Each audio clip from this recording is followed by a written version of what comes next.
Hello বন্ধুরা, দেখো এখন রাত 11টা বাজে। তোমার দাদাভাই আলু কাটা করতে গেছিলো মাঠে।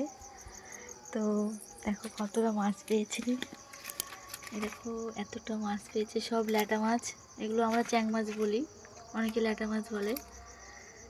তো দেখো অনেকগুলো মাছ তো মাঠ থেকে ধরে নিয়ে আসলো এখন রাত্রেবেলা।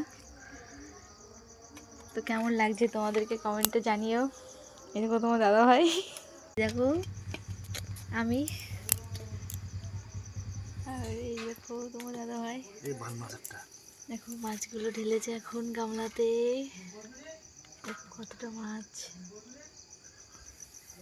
দেখো অন্ধকার একদম, বাইরে সবাই ঘুমাচ্ছে। তোমার দাদা ভাই আর আমি এখন জেগে আছি। তো এই দেখো মাছগুলো জাবিয়ে দিল তোমার দাদা ভাই জল দিয়ে। একটা মরে গেছে মনে হয়, ভাসতেছে দেখো।